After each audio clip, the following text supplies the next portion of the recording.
हाय दोस्तों, मेरा नाम है आकाश और आज हम स्टॉक मार्केट के कुछ जटिल भाषा को आसान भाषा में समझने का प्रयास करेंगे।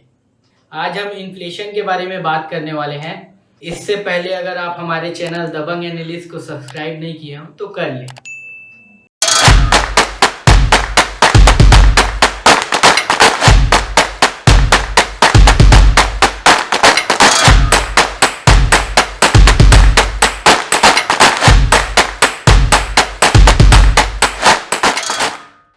तो आज हम जानने वाले हैं इन्फ्लेशन के बारे में।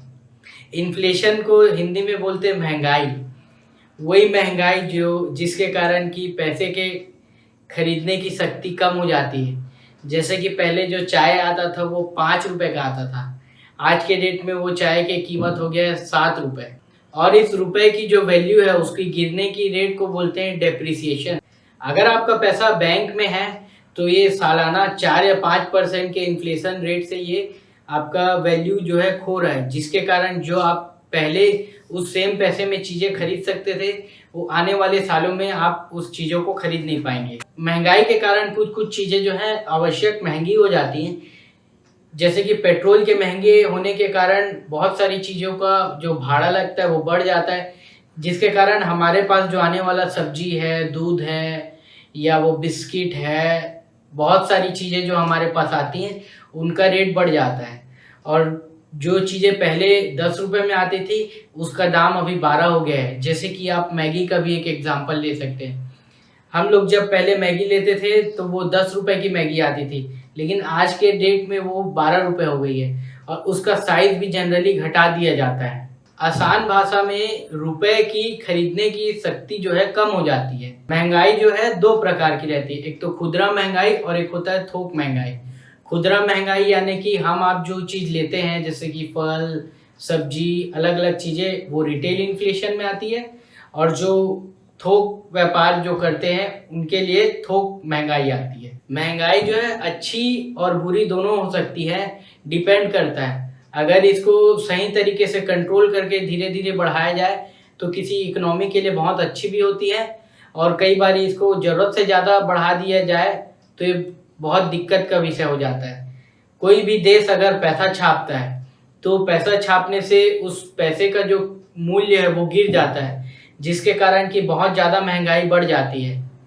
जैसा कि एग्ज़ाम्पल है वेनेजुएला का, जिम्बाब्वे का, जहाँ पर 15 घंटे में महंगाई जस्ट डबल हो जा रही थी।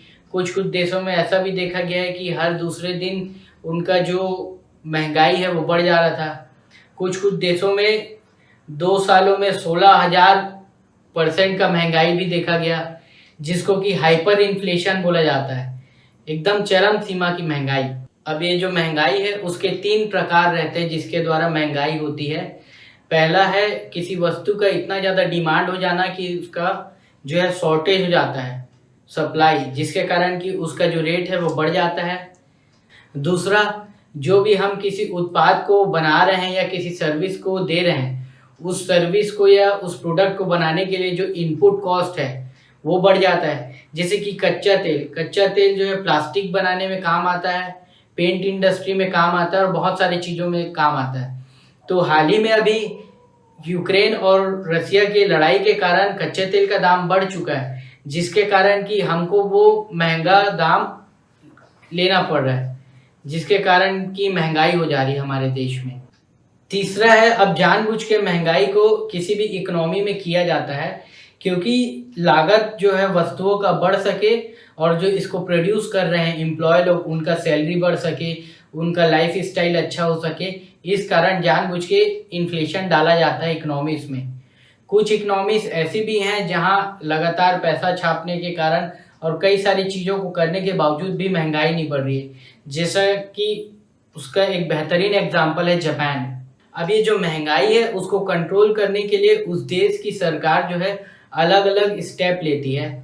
जैसे कि अगर पैसे ज़्यादा प्रिंट कर दिए किसी सरकार ने और उसके कारण महंगाई हो गई है, जैसा कि अभी अमेरिका ने किया है, तो उस बढ़ी हुई महंगाई को कंट्रोल करने के लिए अमेरिका जो है वो अपने इंटरेस्ट रेट को बढ़ा रहा है, जिसके कारण क्या होता है कि जो बहुत सारे अलग अलग इकोनॉमीज में उनका पैसा गया रहता है उनके देश का, वो वापस आ जाता है, जिसके कारण कि सेम प्रोडक्ट के लिए ज़्यादा पैसा चेज़ नहीं करता है, जिसके कारण कि उनकी देश की जो महँगाई है वो है नीचे आ जाती है। दूसरा जो इनपुट कॉस्ट के कारण जो महँगाई आ रही थी, उसको कंट्रोल करने के लिए देश की सरकार जो है, जो इम्पोर्ट चीज़ें हो रही हैं उस पे क्या है सब्सिडी दे सकती हैं और कई सारी चीज़ों को प्राइस को कंट्रोल करने की कई सारी कोशिश करते हैं। जैसे कि प्याज का रेट बढ़ जाता है तो उसके लिए इन्वेस्टिगेशन बैठ जाता है ताकि उसके प्राइस को कंट्रोल किया जा सके।